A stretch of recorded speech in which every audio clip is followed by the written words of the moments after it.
নমস্কাৰ মই ঋতুৰাজ টাইমিটৰ দৰ্শকসকলৰ বাবে এই মুহূৰ্তত লৈ আহিছো এটা অত্যন্ত গুৰুত্বপূৰ্ণ খবৰ। আজি জুবিন গাৰ্গৰ মৃত্যুৰ তদন্তৰ বাবে গ্ৰেপ্তাৰ কৰা শ্যামকানু মহন্ত আৰু সিদ্ধাৰ্থ শৰ্মাৰ CIDৰ জিম্মাৰ ম্যাদ উকলিব আৰু 14 দিনৰ বাবে ইতিমধ্যে CIDয়ে জিম্মাত লৈছিল। 14 দিনৰ ম্যাদ আজিৰ দিনটোত উকলিছে আৰু কিছু সময়ৰ পাছতেই আজিৰ দিনটোত আদালতত সিদ্ধাৰ্থ শৰ্মা আৰু শ্যামকানু মহন্তক হাজিৰ কৰোৱা হ'ব। সিদ্ধাৰ্থ শৰ্মা আৰু শ্যামকানু মহন্তক হাজিৰ কৰোৱাৰ পাছত আদালতে সিদ্ধান্ত গ্ৰহণ কৰিব শ্যামকানু আৰু সিদ্ধাৰ্থক প্ৰকৃতাৰ্থত পুনৰবাৰ CIDৰ জিম্মালৈ প্ৰেৰণ কৰা হ'ব নে ন্যায়িক জিম্মালৈ প্ৰেৰণ কৰা হ'ব সেই আজিৰ দিনটোত সুস্পষ্ট হৈ পৰিব। কিন্তু এটা কথা সুস্পষ্ট হৈ পৰিছে যে CIDয়ে পুনৰবাৰ শ্যামকানু মহন্ত আৰু সিদ্ধাৰ্থ শৰ্মাক জিম্মাত বিচৰাৰ সম্ভাৱনীয়তা আছে, কিয়নো EDয়ে পুনৰবাৰ তেওঁলোকৰ ওপৰত গোচৰ ৰুজু কৰিছে আৰু সেই গোচৰৰ ভিত্তিতে পুনৰবাৰ আজিৰ দিনটোত SITৰ দলটোৱে আদালতত প্ৰডিউচ কৰাৰ পাছত তেওঁলোকক পুনৰবাৰ SITৰ জিম্মাত বিচৰাৰ সম্ভাৱনীয়তা এইভাবে প্ৰকট বুলি উল্লেখ কৰিছোঁ, কিয়নো চাৰ্জশ্বিটখন শক্তিশালী কৰিব লাগিব আৰু এই শক্তিশালী চাৰ্জশ্বিট এখন বনোৱাৰ স্বাৰ্থতেই পুনৰবাৰ সিদ্ধাৰ্থ আৰু শ্যামকানুক জিম্মাত বিচৰাৰ সম্ভাৱনীয়তা আৰু সমান্তৰালকৈ ন্যায়ালয়ে কি সিদ্ধান্ত গ্ৰহণ কৰে সেয়া হৈ পৰিব লক্ষণীয় বিষয়। এই ডাঙৰ খবৰটো টাইমিটৰ দৰ্শকসকলক জনাই আছো। আজি আদালতত হাজিৰ কৰা হ'ব শ্যামকানু মহন্ত আৰু সিদ্ধাৰ্থ শৰ্মাক। আজি অন্ত পৰিব CIDৰ 14 দিনীয়া জিম্মাৰ ম্যাদ আৰু EDৰ গোচৰত পুনৰ আৰক্ষীৰ জিম্মাত লোৱাৰ সম্ভাৱনা শ্যামকানু মহন্ত আৰু সিদ্ধাৰ্থ শৰ্মা। আনহাতে CIDৰ কাৰ্যালয়ত আজি উপস্থিত হ'ব সুস্মিতা গোস্বামী, দেৱজ্যোতি হাজৰিকা আৰু প্ৰীতম ভূঞা নামৰ ছিংগাপুৰৰ এই 3 প্ৰবাসী অসমীয়া। আদালতত জবানবন্দী কৰিব অভিমন্যু তালুকদাৰ আৰু তন্ময় ফুকনে। এই কথা ইতিমধ্যে আজিৰ দিনটোত এক প্ৰকাৰ সুস্পষ্ট হৈ পৰিছে আৰু আজিৰ দিনটোত কিছু সময়ৰ পাছতেই SITয়ে আদালতলৈ লৈ যাব সিদ্ধাৰ্থ আৰু শ্যামকানুক। সমগ্ৰ ৰাজ্যৰ প্ৰতিগৰাকী জনতা এক প্ৰকাৰ ক্ষোভৰ দাবানলত দগ্ধ হৈ আছে। ক্ষোভৰ দাবানলত দগ্ধ হৈ থকা ৰাজ্যৰ প্ৰতিগৰাকী জনতাই এটাই দাবী উত্থাপন কৰি আছে, #justice for Zubeen Garg. #Justice for Zubeen Garg উল্লেখ কৰি সকলোৱে লিখি আছে এটা কথা যে জুবিন গাৰ্গৰ ন্যায় লাগে। আৰু কালিৰ দিনটোত দেখিবলৈ পোৱা গৈছিল এখন গুৰুত্বপূৰ্ণ বৈঠকত মিলিত হৈছিল SIT। ৰাজ্যৰ কেইবাগৰাকীও বিশিষ্ট ব্যক্তিৰ সৈতে এইখন বৈঠকত মিলিত হোৱাৰ পাছতেই গুৰুত্বপূৰ্ণ কেইবাটাও কথা বতৰা কালিৰ দিনটোত উল্লেখ কৰা হৈছিল আৰু তাৰ পাছতে দেখিবলৈ পোৱা গ'ল সম্প্ৰতি আজিৰ দিনটোত শ্যামকানু মহন্ত আৰু সিদ্ধাৰ্থ শৰ্মা, জুবিন গাৰ্গৰ যিজন তথাকথিত মেনেজাৰ আৰু নৰ্থ ইষ্ট ফেষ্টিভেলৰ উদ্যোক্তা শ্যামকানু মহন্ত আৰু সিদ্ধাৰ্থ শৰ্মা ইতিমধ্যে আজিৰ দিনটোত CIDৰ জিম্মাৰ ম্যাদ উকলিব আৰু CIDৰ জিম্মাৰ ম্যাদ উকলাৰ পাছত আজি ন্যায়ালয়ত হাজিৰ কৰা হ'ব। এতিয়া ন্যায়ালয়ে আজিৰ দিনটোত ৰায়দান দিব যে পুনৰবাৰ জিম্মাত প্ৰেৰণ কৰা হ'ব, CIDৰ জিম্মালৈ পুনৰ প্ৰেৰণ কৰা হ'ব নে ন্যায়িক জিম্মালৈ প্ৰেৰণ কৰা হ'ব,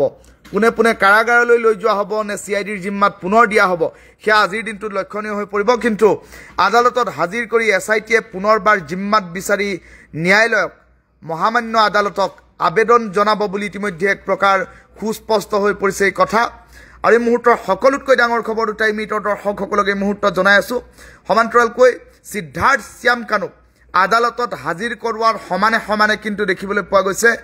ছিংগাপুৰৰ 3 প্ৰবাসী অসমীয়া আজি SITৰ কাৰ্যালয়ত উপস্থিত হৈ সমগ্ৰ বিষয়টো সন্দৰ্ভত ভাষ্য প্ৰদান কৰিব বুলি ইতিমধ্যে প্ৰাথমিক খবৰ এই মুহূৰ্তত আহি পৰিছে। আৰু এই পৰ্যন্ত 7 গৰাকীকৈ ছিংগাপুৰৰ প্ৰবাসী অসমীয়াই ভাষ্য প্ৰদান কৰিছে। আজিৰ দিনটোত 3 গৰাকী আৰু আজিৰ 3 গৰাকীৰ ভাষ্য গ্ৰহণ কৰিলে সৰ্বমুঠ ছিংগাপুৰৰ 10 গৰাকী প্ৰবাসী অসমীয়াৰ ভাষ্য গ্ৰহণ কৰা হ'ব। কিন্তু সৰ্বমুঠ 11 গৰাকীলৈ চমন প্ৰেৰণ কৰা হৈছিল। ৱাজেদ আহমেদ নামৰ আন এগৰাকী ছিংগাপুৰৰ যিগৰাকী প্ৰবাসী অসমীয়া, সেই প্ৰবাসী অসমীয়াগৰাকী ছিংগাপুৰৰ স্থায়ী বাসিন্দা হোৱাৰ বাবে অসমলৈ আহিবলৈ তেওঁ কেতবোৰ যাৱতীয় কাম কাজ থাকিব, সেইসমূহ কাম কাজ সমাধা কৰিহে তেওঁ ভাষ্য প্ৰদানৰ বাবে অসমত উপস্থিত হ'ব পাৰিব বুলি প্ৰাথমিক সূত্ৰই প্ৰকাশ কৰিছে। আৰু এই মুহূৰ্তত টাইমিটৰ দৰ্শকসকলক এই ডাঙৰ খবৰটো জনাই আছোঁ যে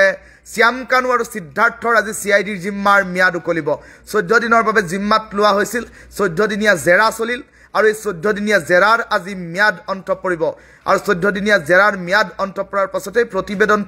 পৰ্যন্ত ন্যায়ালয়ৰ মজিয়াত দাখিল কৰিব লাগিব। প্ৰতিবেদন পৰ্যন্ত ন্যায়ালয়ৰ মজিয়াত দাখিল কৰি সমগ্ৰ বিষয়টোক লৈ আজিৰ দিনটোত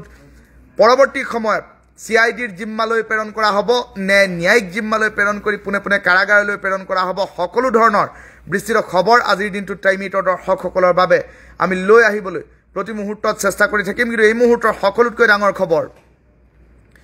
বিভিন্ন প্ৰান্তৰ দৰ্শকসকলে মন্তব্যত প্ৰকাশ কৰি আছে যে জাষ্টিস ফৰ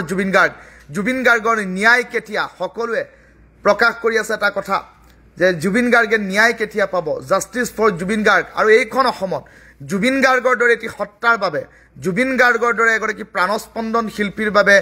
ন্যায় বিচাৰি প্ৰতিবাদমুখৰ পৰিস্থিতিৰ সৃষ্টি কৰিবলগীয়া হৈছে যিখন সোণৰ অসমৰ বাবে জুবিন গাৰ্গে কেৱল গানেই গালে জুবিন গাৰ্গে কেৱল এই জাতিটোক দিলে আৰু দিলে সেইগৰাকী জুবিন গাৰ্গে অসমীয়া জাতিটোক সমৃদ্ধ কৰিলে অসমীয়া জাতিৰ প্ৰাণস্পন্দন অসমীয়া জাতিৰ সত্তা অসমীয়া জাতিৰ পৰিচয় জুবিন গাৰ্গ সেইগৰাকী জুবিন গাৰ্গৰ মৃত্যুৰ তদন্ত বিচাৰি অসমবাসী জনতাই হাহাকাৰ কৰিবলগীয়া পৰিৱেশৰ সূচনা হৈছে তেনে পৰিপ্ৰেক্ষিতত এতিয়া স্বাভাৱিকতেই সমগ্ৰ ৰাজ্যৰ জনতাই প্ৰশ্ন উত্থাপন কৰি ক্ষোভৰ দাবানলত দগ্ধ হৈছে যে জুবিন গাৰ্গৰ দৰে এটি হত্যাৰ বাবে যদি এইদৰে ন্যায় বিচাৰিবলগীয়া হয় তেনেহ'লে পৰৱৰ্তী সময়ত যদি অন্য কোনো লোকৰ ক্ষেত্ৰত এনেধৰণৰ অনাকাংক্ষিত ঘটনা সংঘটিত হয় তেনেহ'লে তেওঁলোকৰ ন্যায় কিদৰে আশা কৰিব ন্যায় ব্যৱস্থাৰ পৰা এনেধৰণৰ কেতবোৰ কথাও এতিয়া বিভিন্ন মাধ্যমত বহু দৰ্শকে উল্লেখ কৰিছে আৰু তাৰ সমানে সমানে দেখিবলৈ পোৱা গৈছে ছ'চিয়েল মাধ্যমত কিন্তু এতিয়া জাষ্টিস ফৰ জুবিন গাৰ্গ এক প্ৰকাৰ শ্লোগানেৰে সমগ্ৰ ছ'চিয়েল মাধ্যমৰ বিভিন্ন শিতানত এতিয়া এই বাক্যৰে এক প্ৰকাৰ ডিজিটেল প্ৰতিবাদ আৰম্ভ কৰা দেখিবলৈ পোৱা গৈছে সিদ্ধাৰ্থ শৰ্মা আৰু শ্যাম কানুক আজিৰ দিনটোত আদালতলৈ লৈ যোৱা হ'ব আৰু কিমান সময়ত আদালতলৈ লৈ যোৱা হ'ব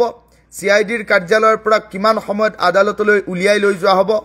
সেই কথা এই পৰ্যন্ত যদিও স্পষ্ট হোৱা নাই কিন্তু আমাৰ সাংবাদিক তৎপৰ হৈ আছে CIDৰ কাৰ্যালয়ৰ বাহিৰত সেই দৃশ্যাংশ আমি টাইম 8ৰ দৰ্শকসকলক দেখুৱাই থাকিম আৰু সমানে সমানে ছিংগাপুৰৰ পৰা উপস্থিত হোৱা তিনিগৰাকী প্ৰবাসী অসমীয়াৰ ভাষ্যও আমি ল'বলৈ চেষ্টা কৰি থাকিম CID কাৰ্যালয়ত ভাষ্য প্ৰদান কৰাৰ প্ৰাক মুহূৰ্তত সাংবাদিকে প্ৰশ্ন উত্থাপন কৰিব যদিহে সম্ভৱপৰ হয় তেওঁলোকৰ পৰাও কেতবোৰ কথা উলিয়াই টাইম 8ৰ দৰ্শকসকলৰ বাবে আমি তৎকালীনভাৱে লৈ অহাৰ চেষ্টা কৰি থাকিম এই মুহূৰ্তৰ সকলোতকৈ ডাঙৰ খবৰ